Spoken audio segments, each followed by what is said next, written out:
Yo yo yo, halo semuanya, selamat datang di channel Air Story. Di video ini saya akan memulai untuk membahas alur cerita manhwa yang berjudul Insanely Talented Player. Manhwa ini menceritakan tentang seorang player terkuat yang bernama Kang Yosung yang dijuluki sebagai Hero King. Nah, bagaimana perjalanan bertahan hidup dari seorang player terkuat ini atas semua kekacauan yang akan terjadi? Tanpa banyak basa-basi, kita langsung aja masuk ke dalam ceritanya. Cerita dimulai dengan adanya sebuah ritual yang dilakukan oleh banyak manusia dan monster dari menara. Kemudian datanglah para player yang ingin menggagalkan ritual tersebut. Di sini kita langsung diperkenalkan dengan 3 player ternama yang ikut menyerang. Yang pertama ada Raichang yang dijuluki Sword Lord. Yang kedua ada Georg Birmeyer yang dijuluki Gravekeeper. Dan yang ketiga ada Maria Jagger yang dijuluki Saintess. Namun para player terlambat untuk menghentikan ritual tersebut, yang akhirnya membuat kesulitan menara berubah dari yang sebelumnya 12 menjadi 12 hard.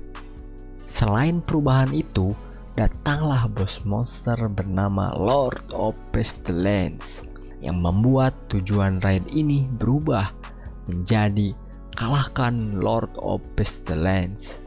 Para player pun sangat kesulitan menghadapi sang bos monster. Saking kuatnya bos monster, Raichang sampai berkata, aku tidak mau mati. Karena merasa dirinya tidak dapat mengalahkan sang bos monster, Raichang pun memilih untuk kabur dari pertempuran. Tetapi bagi bos monster, itu adalah tindakan yang percuma, karena dia memiliki skill jarak jauh yang dapat mengenai Raichang. Ketika serangan bos monster hampir mengenai Raichang, datanglah Kang Yosung, sang Hero King. Dia langsung menebas serangan sang bos monster. Para player pun bersorak dengan berkata, "Kita selamat!" Setelah itu, Kang Yosung langsung menyerang sang bos monster sendirian. Bos monster yang merasa dirinya lebih kuat berkata, "Kau berani menyerangku sendirian? Dasar tolol! Harapan manusia, Hero King, akan mati di kesepian, tenggelam di lautan Pestilence, di mana tidak ada orang yang bisa mencapainya ataupun membantunya." Setelah mendengar bos monster berkata seperti itu, Kang Yosung membalasnya dengan berkata, "Makasih, aku tidak bisa membiarkan orang lain melihat seluruh kekuatanku." Sang bos monster pun merasa kaget, dan terjadilah serangan yang sangat dahsyat dari Kang Yosung yang mengakibatkan sang bos monster kalah dengan satu serangan telak tersebut. Raid season kelima pun berakhir, dan setiap player mendapatkan hadiahnya masing-masing tergantung dari kontribusi mereka. Dengan kalahnya sang bos monster membuat dunia bisa memperpanjang rentang hidupnya selama setahun ke depan. Setelah semua yang terjadi, 10 player teratas menghadiri konferensi pers yang diadakan oleh media. Semua orang tiba-tiba jadi menyukai Kang Yosung karena telah menyelamatkan dunia. Tetapi pada konferensi pers tersebut, Kang Yosung malah berkata, "Hero sialan, aku melakukannya hanya demi uang." Akibat dari ucapannya itu, semua orang kaget dan mulai tidak menyukainya. Sebelum semua kejadian itu terjadi, awalnya semua orang berpikir bahwa akhir dunia telah tiba. Namun, di tengah-tengah orang yang berpikir demikian, player pun muncul untuk berburu para monster dan menyelamatkan semua orang. Setelah itu, aturan di seluruh dunia pun berubah, yaitu dengan melakukan raid ke dalam menara dalam jangka waktu tertentu. Dan para player yang meraid menara itu disebut sebagai hero. Kemudian, komunitas player pun dibentuk secara natural dengan nama Forum Player. Forum Player adalah tempat di mana informasi tentang raid dibagikan dan tempat untuk para player melakukan trading item. Kita langsung beralih ke Kang Yosung berada. di mana di depan rumahnya sudah banyak wartawan yang menunggu karena ucapan yang dilontarkan di konferensi pers sebelumnya. Kemudian Kang Yosung keluar menemui para wartawan dan berkata, "Sebagai gantinya akan kuberikan hiburan yang menarik untuk kalian." Kemudian tiba-tiba muncul guncangan yang menandakan bahwa season ke-6 akan segera dimulai. Season ini dinamakan Endless Labyrinth. Karena semua orang heboh, Kang Yosung pun pergi meninggalkan kerumunan tanpa diketahui siapapun. Sebelum memasuki menara, Kang Yosung mendapatkan beberapa blessing dari beberapa monarch. Dari beberapa blessing, ada satu blessing bernama One Wu Peak Legend, di mana itu dapat mempengaruhi keberuntungan yang memiliki blessing tersebut. Kang Yosung langsung melakukan gacha random item dan dia mendapatkan sebuah jubah hitam dengan salib emas yang memiliki grade legendary. Setelah itu, Kang Yosung memakai jubah tersebut lalu memasuki menara. Kang Yosung memasuki menara tier 3 dengan 5 lantai. Di dalam menara, Kang Yosung mencoba skill yang dimilikinya yang bernama Frostward Creation dengan grade Heroic. Setelah mencoba skill tersebut, Kang Yosung pun berkata, "Sepertinya aku memulainya dengan baik. Haruskah aku mencoba untuk menyelamatkan dunia sekali lagi?" Saat Kang Yosung tiba di lantai 2, dia langsung membasmi semua monster yang ada dan sampai di lantai 4 dengan cepat. Sebelum dia pergi ke tempat bos menara berada, dia dihadang oleh beberapa monster penjaga. Tanpa ragu, Kang Yosung pun langsung menggunakan kemampuan dan skill yang dia miliki untuk mengalahkan para penjaga. Tetapi, untuk mengalahkannya tidak semudah itu karena para monster memiliki resistensi terhadap cold key yang dimiliki oleh Kang Yosung. Lalu, Kang Yosung pun membuka inventorinya dan memakai satu artefak yang bernama Frozen Heart dengan grade Hero. Dengan begitu, Kang Yosung dengan mudah langsung menghabisi semua penjaga yang ada. Setelah mengalahkan para penjaga, Kang Yosung mendapatkan satu skill card pack random dan langsung membukanya. Dari pack tersebut, dia hanya mendapatkan normal grade skill, yaitu step, dan langsung menggunakannya.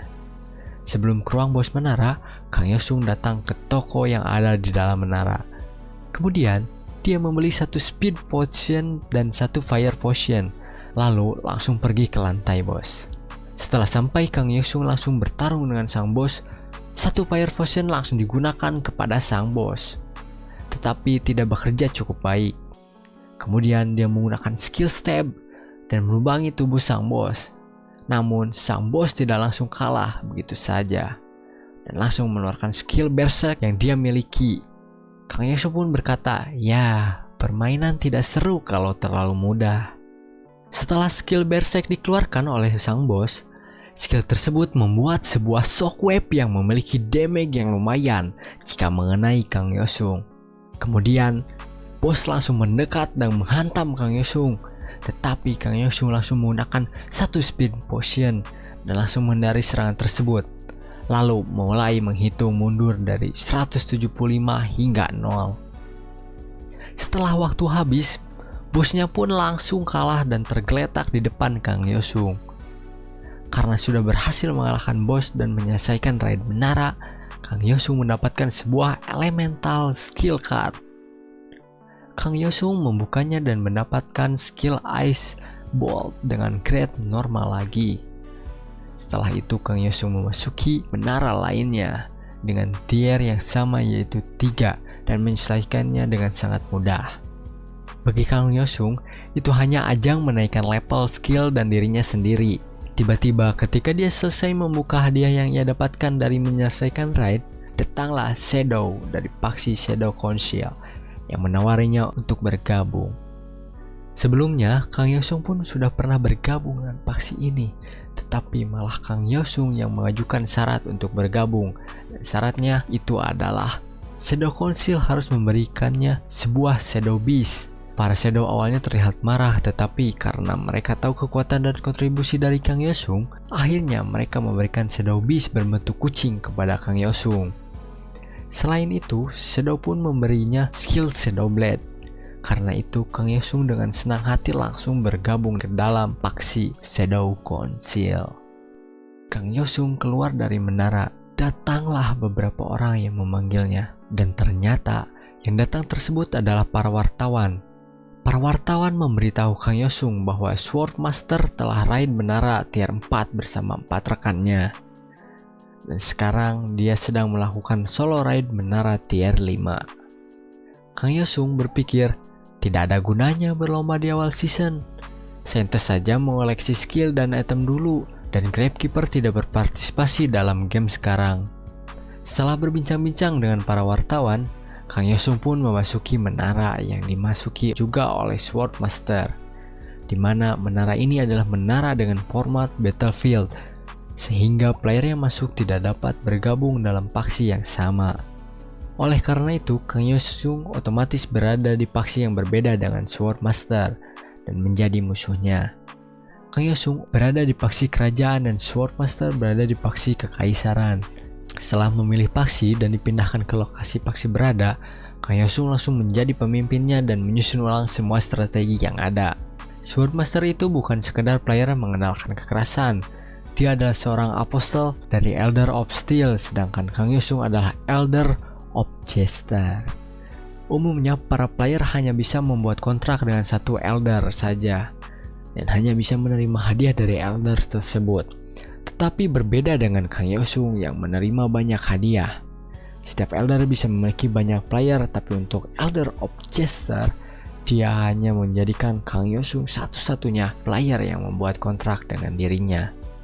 Hanya satu player yang dapat menjadi apostle dan disukai oleh eldernya, seperti Swordmaster. Elder selalu berusaha mendukung apostelnya, tetapi mereka hanya mempunyai batasan di mana skillnya tidak terkait dengan elder tersebut, tidak bisa digunakan sebagai serangan utama.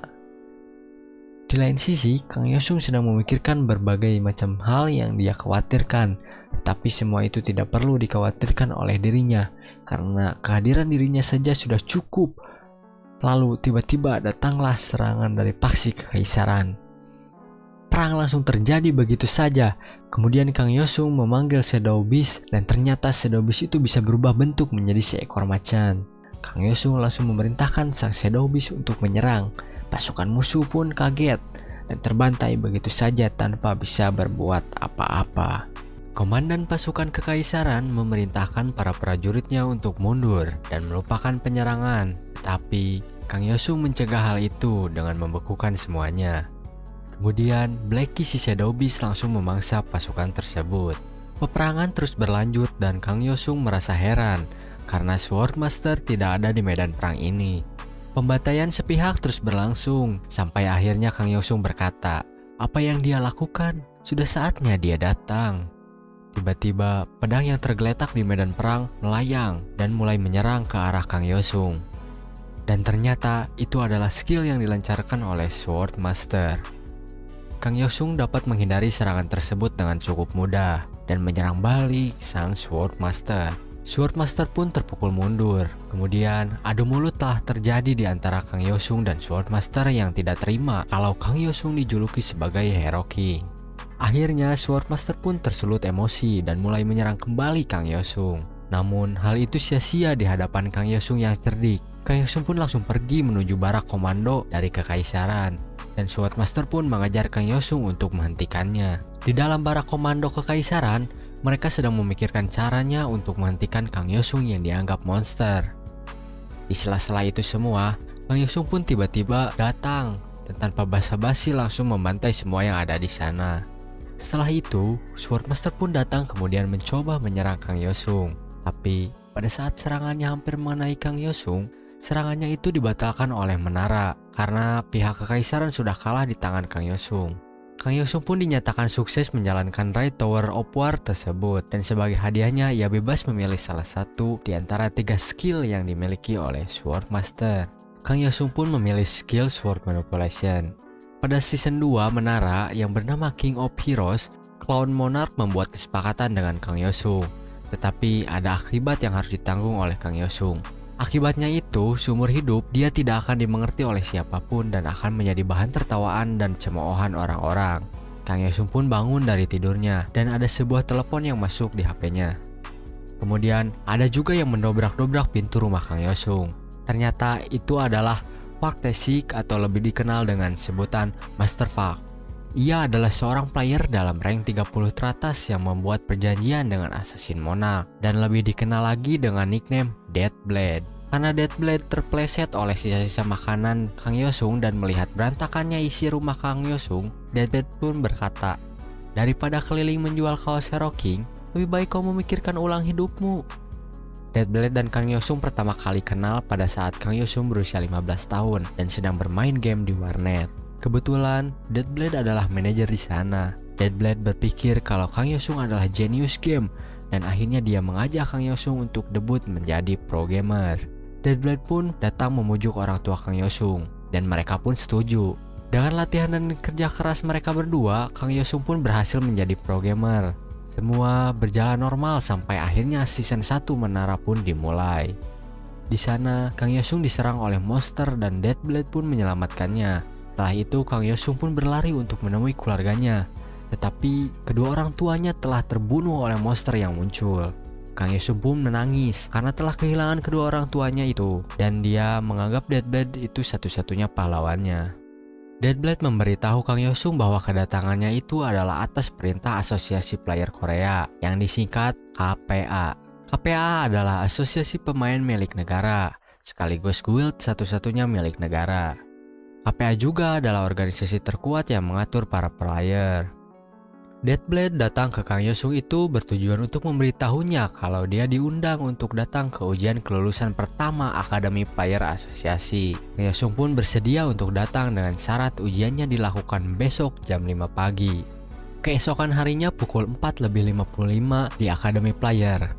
Kang Yosung pun hanya melihat mereka dari luar saja. Setelah Presiden KPA datang, Kang Yosung pun langsung masuk untuk menguji para player akademi tersebut. Presiden KPK sudah sangat optimis dengan para playernya. Tapi hasilnya mereka semua kalah di tangan Kang Yosung. Mereka kalah dengan sangat memalukan. Mereka semua dinyatakan tidak lulus oleh Kang Yosung. Tetapi ada satu player yang dinyatakan lulus oleh dirinya karena dia beruntung menjadi yang terakhir bertahan dari ujian Kang Yosung. Presiden KPA pun sangat marah dan langsung masuk ke area ujian. Kang Yosung hanya membalasnya dengan fakta-fakta yang ada. Beberapa menit kemudian, datanglah asisten presiden yang memperlihatkan berita bahwa Akademi Player akan ditutup setelah dibuka selama 1 tahun lamanya. Semua itu ulah Kang Yosung, dan karena ulahnya itu, ia mendapatkan hadiah dari Clown Monarch. Ternyata Deathblade juga adalah dalang di balik semua ini karena dia adalah anggota organisasi intelijen negara yang memang sedang menargetkan Akademi Player. Kang Yosung pun langsung memasuki menara tier 5 yang berupa padang pasir. Tower ini bertujuan untuk mengawal sebuah karapan. Datang-datang, Kang Yosung langsung membantai monster yang sedang menyerang orang-orang. Karena orang-orang tersebut telah diselamatkan oleh Kang Yosung langsung disebut sebagai Dewa Cahaya. Kang Yosung pun bertanya, "Apa ada ancaman lain dari monster di sini?" Orang di sana pun menjawab, "Ini adalah wilayah kerajaan agung, jadi tidak perlu mengkhawatirkan soal monster. Kita tidak jauh dari tujuan kok, paling 3 hari untuk sampai ke sana." Kang Yosung pun merasa heran, kemudian datanglah segerombolan monster. Kang Yosung berkata, "Tidak perlu khawatir, aku yang akan berjaga di malam hari." Kang Yosung pun langsung membuka gift box yang ia dapatkan, dan dia pun mendapatkan superior rank Growth Stone. Setelah para monster datang, Kang Yosung dan si Blackie pun mulai membantai monster-monster yang berdatangan. Pada pertempuran ini, Kang Yosung menggunakan skill yang ia dapatkan dari Sword Master, yaitu Sword Manipulation. Dan Kang Yosung pun berkata, "Rupanya skill ini cukup berguna ya." Setelah monster-monster itu dikalahkan, tiba-tiba datanglah monster yang ukurannya lebih besar dari sebelumnya. Kang Yosung dan Blackie pun langsung membunuhnya dengan sangat cepat. Dan keesokan harinya mereka melanjutkan perjalanannya. Di tengah perjalanan, Kang Yosung pun merasa curiga dengan para kesatria yang pergi bersama mereka. Karena mereka sangat menjaga ketat kereta kuda yang mereka bawa. Bahkan, di malam hari pun mereka tidak tidur hanya untuk menjaga kereta kudanya.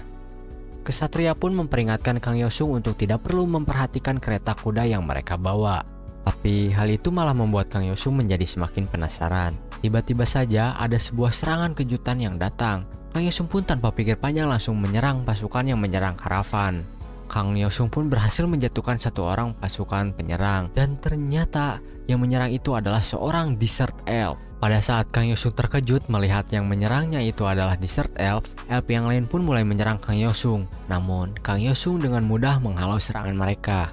Kang Yosung pun hanya mengancam para elf untuk menjawab apa yang ada di dalam kereta kuda yang dilindungi oleh para kesatria. Elf pun terpancing oleh kata-kata Kang Yosung yang menyebut isi kereta kuda tersebut adalah barang. Tapi yang sebenarnya ada di dalam kereta tersebut adalah seorang putri elf bernama Siria. Setelah Kang Yosung mengetahui isi kereta kuda tersebut, Kang Yosung pun melepaskan para elf dan menyuruhnya untuk pergi. Para kesatria pun datang dan bertanya kenapa dirinya malah mengampuni para penyerang tersebut. Dan Kang Yosung pun menjawab, karena aku harus memastikan sesuatu terlebih dahulu. Tanpa ragu, Kang Yosung pun menghampiri para kesatria dan mengancamnya untuk memperbolehkannya membuka isi kereta kuda tersebut. Karena kesatria ketakutan, akhirnya Kang Yosung pun dipersilakan untuk membukanya. Pada saat dibuka, ternyata benar isinya adalah seorang putri elf yang bernama Siria. Tanpa pikir panjang, Kang Yosung pun membebaskan sang putri. Tetapi karena hal tersebut, tujuan Raid pun berubah menjadi menyelamatkan Tuan Putri dan levelnya pun berubah menjadi hard. Setelah itu, makhluk yang melayani Monarch of Light, sang Watcher of Light pun berdatangan untuk menghukum Kang Yosung atas perilakunya. Kang Yosung pun diberikan buff Curtain of Absolute Darkness oleh sang Shadow Council, di mana buff ini akan menyelimuti daerah sekitar dengan kegelapan. Dan pada saat itu, karavan pun langsung dibantai oleh Blackie. Selain Monarch of Light pun menggunakan kekuatan cahayanya untuk menghilangkan sebagian bab kegelapan Kang Yosung. Namun setelah itu Kang Yosung pun langsung menebasnya menjadi dua. Oleh sebab ini, Kang Yosung pun menjadi musuh bebuyutan paksi Watcher of Light. Dan paksi lainnya pun mulai mengawasi Kang Yosung. Dunia tower dan dunia di luar tower adalah dua hal yang berbeda. Ksatria Bloodcross dan Desert Elf merupakan eksistensi yang ada di dalam tower, sedangkan para monark dan pasukannya berada di level yang lebih tinggi yang mengacu pada tower itu sendiri. Para player adalah agen yang berada di dua dunia, dan konsep player hampir sama dengan pihak yang melayani monark. Tapi para player ini bukan seperti boneka monark, melainkan player ini adalah kehendak para monark. Pertarungan Kang Yosung dengan para player of monark pun berlanjut. Para pasukan cahaya pun menyerang dengan membabi buta ke arah bab kegelapan Kang Yosung. Karena serangan tersebut, banyak orang-orang karavan juga yang terkena serangannya. Kang Yosung pun masih sempat untuk menyelamatkan sang putri elf Siria. Setelah itu, Kang Yosung pun menyuruh Blackie untuk memakan superior rank growth stone yang telah ia dapatkan dari Givok, kemudian memerintahkannya untuk melindungi Tuan Putri. Setelah itu, Kang Yosung pun pergi untuk menyerang. Kang Yosung pun merasa kesulitan karena musuh yang ia hadapi bisa terbang. Kang Yosung pun berencana untuk menumbangkan mereka sekaligus. Tapi pada saat Kang Yosung sedang ingin mengeluarkan sesuatu, Kang Yosung pun terkena serangan para pasukan cahaya tersebut dan tertusuk pedang dari belakang, tepat menembus dadanya. Karena Kang Yosung tertusuk pedang, para pelayan cahaya lainnya pun menganggap hal tersebut adalah sebuah kesempatan untuk membunuh Kang Yosung. Namun, Kang Yosung pun langsung menggunakan Blessing Battle Tested Adventurer dan He Who Has Cheated Death yang membuat serangan fatal menjadi tidak efektif. Pedang yang menusuk Kang Yosung pun langsung menghilang. Kemudian, Kang Yosung pun langsung mengeluarkan skill Sword Manipulation dan membunuh semua pelayan cahaya. Setelah itu, Kang Yosung pun melihat ke sekitar dan ternyata semuanya sudah hancur dan tidak ada yang tersisa kecuali sang putri elf Siria yang dilindungi oleh Blackie. Kang Yosung pun mengantarkan sang tuan putri pulang ke rumahnya dan beberapa hari kemudian mereka sampai ke perbatasan kerajaan elf. Di situ Tuan Putri merasa sangat berhutang budi pada Kang Yosung dan raid tower ini pun berhasil. Kang Yosung pun mendapatkan sebuah kalung dengan rank tanda tanya sebagai hadiah spesial dari menyelesaikan raid tersebut. Setelah itu kita kembali ke Kang Yosung berada yang dimana dia sedang berbincang-bincang dengan Deathblade. Kang Yosung pun diperintahkan untuk pergi ke Busan untuk menangkap Natasha Ivanova yang seorang player kriminal dari Rusia dan dia memiliki kartu skill Legendary Curtain of Absolute Darkness. Setelah sampai di Busan, Kang Yosung pun langsung memasuki towernya yang dimana tower tersebut sudah dimasuki oleh Natasha. Tower ini berisi para zombie sebagai monster. Tapi zombie ini hanya menjadi makanan saja bagi Blackie. Blackie pun langsung menghabisi zombie tersebut dengan berubah menjadi sosok ikan paus. Kemudian Natasha dan timnya pun datang menghampiri Kang Yosung. Mereka berbincang-bincang dahulu sebentar. Dan setelah itu pun Kang Yosung langsung menyerang Natasha dan timnya. Pertarungan antara Kang Yosung melawan Natasha dan timnya pun berlangsung. Pada saat Kang Yosung hampir mendapatkan Natasha, Natasha pun memberinya jari tengah dan langsung menggunakan skill Curtain of Absolute Darkness. Kang Yosung pun berhasil membaca serangan musuh dan menahannya. Setelah itu, Kang Yosung memerintahkan Blackie untuk menyerang. Dan pada saat Blackie sedang menyerang, Natasha pun menyergap Kang Yosung dari belakang karena ia sedang bersantai. Natasha mengancam Kang Yosung dan berkata, "Sebaiknya kau jaga sikapmu. Aku mungkin akan membiarkanmu hidup tergantung seberapa baiknya sikapmu." Natasha pun memerintahkan Kang Yosung untuk menghentikan serangan Blackie. Kang Yosung pun mengabaikan kata-kata Natasha dan menempelkan pisau Natasha ke lehernya. Karena yang Natasha tawan itu bukanlah Kang Yosung yang asli. Natasha pun terkena serangan balik Kang Yosung.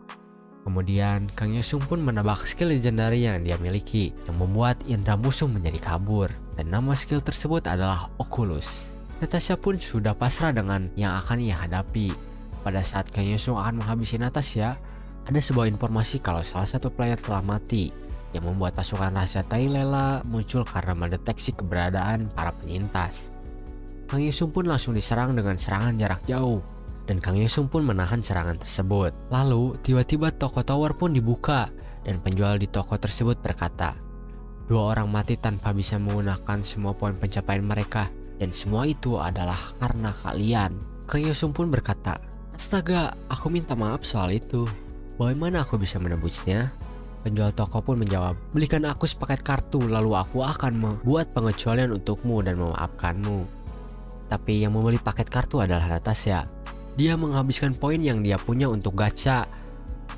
Dari semua gacha yang ia lakukan, dia tidak mendapatkan satupun kartu legendary.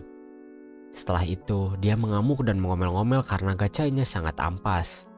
Kang Yosung pun membeli satu kartu random dan mendapatkan skill Ice Bolt. Karena dia sudah punya skill tersebut, otomatis kartu yang ia dapatkan membuat skill Ice Bolt yang sebelumnya upgrade menjadi bintang 2. Natasha masih marah-marah dan memberi jari tengahnya kepada Kang Yosung. Karena toko sudah tutup, otomatis para pasukan rahasia mulai menyerang Kang Yosung dan Natasha kembali. Tanpa pikir panjang, Kang Yosung pun langsung menebas leher Natasha, dan Natasha pun terbunuh oleh Kang Yosung. Setelah itu, Kang Yosung pun menyerang pasukan rahasia juga. Kang Yosung tidak kesusahan sedikit pun untuk menghabisi para pasukan rahasia tersebut. Kemudian setelah raid tower ini berhasil, Kang Yosung pun mendapatkan skill Oculus yang sebelumnya dimiliki oleh Natasha karena membunuhnya di dalam tower. Saat tower berhasil ditaklukkan, para player pun kembali ke dunia nyata. Player yang gagal pun ikut kembali kalau mereka mati bukan karena tower. Setelah itu, Kang Yosung pun melepaskan Natasha dan timnya, lalu pergi meninggalkannya begitu saja. Kang Yosung pun ditelepon oleh Deathblade, dan dia pun dimarahi oleh Deathblade karena membiarkan mereka yang menusuknya dari belakang kembali hidup-hidup. Kang Yosung pun cuma berkata, "Sebagai bentuk kompensasi untuk skill legendary ini, dan karena telah membuatku menyaksikan kematian karena ampas, makanya aku lepaskan." Dan akhirnya telepon pun diakhiri dengan Kang Yosung yang berkata, "Terima kasih sudah mengkhawatirkanku." Di dunia di dalam tower, player dipanggil dengan berbagai nama, seperti senjata, kekuatan militer, dan pahlawan. Namun pada akhirnya player bukanlah pahlawan melainkan hanya para pahlawan perang. Kang Yosung pun berjalan sambil memikirkan banyak hal, seperti apa mereka ingin aku jadi pahlawan semacam itu? Karena Kang Yosung bersikap ceroboh berjalan santai di area umum, Kang Yosung pun diketahui oleh para wartawan. Dan untuk menghindari para wartawan tersebut, Kang Yosung pun memasuki sebuah tower tier 5 dengan nama Sword and Magic Tower. Saat masuk ke dalam tower, Kang Yosung pun langsung dihadapkan dengan seorang saintis ke-37 yang bernama Elicia dari kerajaan Holy Celestina. Kang Yosung pun bertanya, "Ada yang bisa kubantu, saintis Elicia?" Saintis pun mulai menjelaskan semuanya. Kira-kira 30 menit kemudian, Kang Yosung pun yang sudah muak mendengar ocehan saintis pun pergi, dan dia pun dicegah oleh sang saintis. Kemudian muncullah demon yang keluar dari sebuah portal. Semua pun panik dan mulai menyerang demon tersebut. Kang Yosung pun langsung menyerang demon tersebut dan berhasil mengalahkannya. Setelah itu, mereka pergi dengan sebuah kuda, dan demon yang sebelumnya muncul itu adalah akal-akalan Kang Yosung dan Blackie, supaya saintis berhenti mengoceh dan mulai menjalankan misi yang ada. Saintis dan Kang Yosung pun sampai di guild petualang. Saintis dan Kang Yosung pun menanyakan apa yang diperlukan untuk memasuki labirin. Ternyata mereka membutuhkan sebuah lisensi petualang untuk masuk ke dalam labirin. Kemudian mereka pun disuruh untuk menunggu. Selang beberapa waktu mereka pun dipanggil kembali dan diminta untuk tanda tangan. Tetapi Kang Yosung merasa curiga dengan lisensi yang ada. Karena di sana tertera bahwa jika mati di dalam labirin, tidak ada yang akan bertanggung jawab untuk hal itu. Bahkan tubuh dan barang-barang yang ditemukan akan menjadi hak milik kota. Sang resepsionis pun menjelaskan kalau mereka pun memberikan kesempatan yang adil kepada semua orang. Dan akhirnya pun Kang Yosung dan saintis menandatangani lisensi tersebut dan mulai memasuki labirin. Setelah memasuki labirin, mereka langsung menghadapi beberapa monster dan bertemu dengan petualang lainnya. Sampai akhirnya mereka pun bertemu dengan bandit labirin. Mereka menyuruh saintis dan Kang Yosung untuk menyerahkan barang bawaan mereka sebagai upeti. Mereka pun berbincang-bincang untuk negosiasi dan menjelaskan kalau saintis sedang mencari senjata kuno yang bernama Ark dan Kang Yosung datang kemari untuk menemaninya. Para bandit pun hanya menertawai Kang Yosung dan saintis, kemudian menyebutnya sudah gila karena ketakutan. Kang Yosung pun kesal dan langsung menebas tangan dua orang bandit tersebut.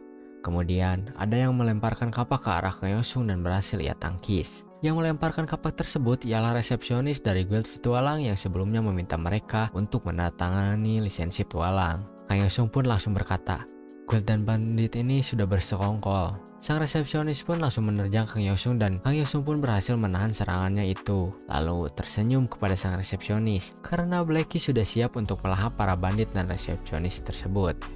Setelah itu, Kang Yosung dan saintis pun melanjutkan perjalanannya untuk memasuki labirin lebih dalam. Sampai akhirnya mereka memutuskan untuk bermalam di suatu tempat seperti bangunan lama dan melanjutkan perjalanannya esok hari. Sebelum tidur, mereka pun curhat-curhat dahulu di mana Kang Yosung memulai percakapan dengan berkata, "Kau terlihat murung sejak bertemu dengan para bandit labirin. Kelihatannya kau tidak terbiasa melihat dunia tanpa gelar saintismu itu." Sang saintis pun menjawab, "Aku tidak percaya manusia masih saling bertikai satu sama lain." Kemudian dilanjutkan dengan pertanyaan, "Apa kau sudah terbiasa dengan hal semacam ini?" ucap saintis. Kang Yosung pun menjawab, "Manapun aku pergi, dunia tetap sama saja." Setelah itu saintis bertanya kembali, "Lalu bagaimana di tempat asalmu?" Kang Yosung menjawab, "Tempat asalku telah mengalami banyak mara bahaya. Itu adalah masalah serius yang tidak dapat diramalkan ataupun dihentikan. Kupikir semuanya akan baik-baik saja sampai yang ketiga, tapi begitu aku sadar ternyata semua orang hanya memedulikan dirinya masing-masing." Saintis pun meminta maaf karena membuat Kang Yosung tidak nyaman karena sudah membicarakannya. Kemudian saintis bertanya kembali, "Lalu bagaimana denganmu, warrior?" Kang Yosung pun bertanya kembali kepada saintis, "Aku, bagaimana menurutmu?" Saintis pun menjawab, di mana jawabannya ini tidak diberitahukan kepada kita sang pembaca, dan Kang Yosung pun tertawa mendengar jawaban dari saintis tersebut. Beberapa hari kemudian, mereka mencapai lantai 100. Di sana, mereka melawan demon yang seperti Medusa. Saintis pun memberikan babnya kepada Kang Yosung, dan Kang Yosung pun berhasil membunuh demon tersebut. Setelah itu, senjata kuno pun tiba-tiba muncul dari langit, dan mereka pun sudah berhasil mendapatkan senjata kuno Ark tersebut. Kemudian muncullah portal sebagai jalan keluar mereka dari labirin tersebut. Ketika mereka berhasil keluar, mereka sudah ditunggu oleh Milpas Draga, sang pangeran pertama dari Kekaisaran Draga, dan para pasukannya. Milpas pun memerintahkan Kang Yosung dan saintis untuk menyerahkan senjata kuno yang sudah mereka dapatkan itu. Kang Yosung dan saintis pun menolak. Kemudian Milpas pun memerintahkan pasukannya untuk menyerang. Saintis memberikan bab kepada Kang Yosung, dan Kang Yosung pun bertahan sambil menyerang para pasukan Kekaisaran menggunakan sword manipulation. Karena melihat pasukannya kalah, Milpas pun memecahkan batu kristal yang dimilikinya dan membuat Ark mengamuk. Setelah itu, Milpas pun berubah menjadi sosok monster dan menyerang semua orang yang menghalangi jalannya. Kang Yosung pun menyuruh saintis untuk memberikan babnya lagi kepada Kang Yosung. Kang Yosung pun menggunakan skillnya untuk membuat sebuah armor es. Lalu dia menggunakan Earthquake Potion dan Flame Potion. Hal tersebut tidak berefek banyak kepada monster Milpas. Tetapi dengan skill dan kemampuan Kang Yosung pun berhasil menyerang monster Milpas dan melubangi tubuhnya. Dengan serangan tersebut, monster Milpas pun dipastikan kalah dan mati. Setelah kalahnya monster Milpas, Kang Yosung pun mendapatkan item quest Ark Fragment yang membuat Ark yang sebelumnya sudah ia dapatkan dengan saintis menjadi sempurna. Selain daripada itu, Kang Yosung pun berhasil naik level karena berhasil membunuh monster Milpas, dan Kang Yosung pun telah mencapai level 50, di mana ia dapat memasuki Tower of Awakening. Semuanya sudah berakhir. Kang Yosung pun memberikan arknya kepada sang saintis. Di sini awalnya saintis menolak karena merasa tidak pantas untuk mendapatkannya. Tapi Kang Yosung pun berkata, "Lebih baik menggunakannya sendiri daripada menyerahkannya kepada orang-orang bodoh itu." Saintis menjawab, "Tapi aku tidak bisa begitu saja menerima kekuatan ark yang tak tertandingi dan berbahaya ini." Kemudian dilanjutkan lagi dengan Kang Yosung berkata, "Berdasarkan pengalamanku, orang gila yang terdorong oleh kekuasaan lalu menghancurkan dunia biasanya melakukan hal itu karena memiliki tanggung jawab yang terlalu berat. Tapi, saintis, kau akan bertarung bersama semua orang kan?" Saintis yang mendengar ucapan Kang Yosung barusan pun langsung merasa jauh lebih baik dan mau menerima ark tersebut. Setelah itu, saintis pun berterima kasih kepada Kang Yosung. Sword and Magic Tower pun telah berhasil ditaklukkan dan Kang Yosung pun beristirahat di rumahnya. Beberapa hari kemudian, Kang Yosung yang sedang melarikan diri dari kejaran para wartawan pun langsung masuk ke dalam tower. Para wartawan pun kebingungan karena tidak ada informasi sama sekali tower mana yang dimasuki oleh Kang Yosung. Dan ternyata yang ia masuki adalah Tower of Awakening, makanya tidak ada informasi yang muncul. Setelah masuk ke dalam tower, Kang Yosung langsung mendengar ada seseorang yang berkata, "Aku telah menunggumu, wahai anak dengan 1000 wajah dan bakat." Dan suara tersebut ternyata adalah suara dari Clown Monarch. Setelah mendengar kalimat tersebut, Kang Yosung pun membalasnya dengan berkata, "Hentikan basa-basinya, langsung saja mulai." Di sini Kang Yosung dikelilingi oleh banyak cermin yang menggambarkan berbagai kepribadian dirinya sendiri. Tiba-tiba, sebuah cermin yang berada di sampingnya menampilkan sisi Kang Yosung yang jahat. Kemudian, semua cermin pun hancur dan datanglah seseorang yang sangat mirip dengan Kang Yosung yang memakai topeng. Pertempuran pun langsung dimulai. Orang ini memiliki skill yang sama persis dengan Kang Yosung karena ternyata dia adalah kloningan dari Kang Yosung itu sendiri. Pertarungan terus berlanjut.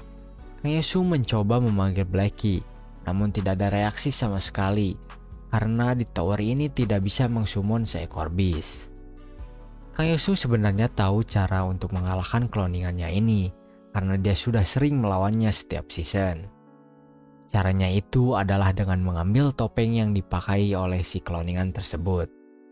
Kang Yosung pun berhasil mengambil topeng tersebut dan memakainya. Karena Kang Yosung sudah berhasil menang lagi di season ini, maka dia pun akan diberikan hadiah oleh Clown Monarch. Kalian penasaran kan hadiah apa yang akan diberikan Clown Monarch kepada Kang Yosung? Kita nantikan kelanjutannya di chapter selanjutnya. Untuk saat ini cukup sampai di sini saja perjalanan Kang Yosung sang Hero King. Kita berjumpa lagi di video selanjutnya. Bye-bye.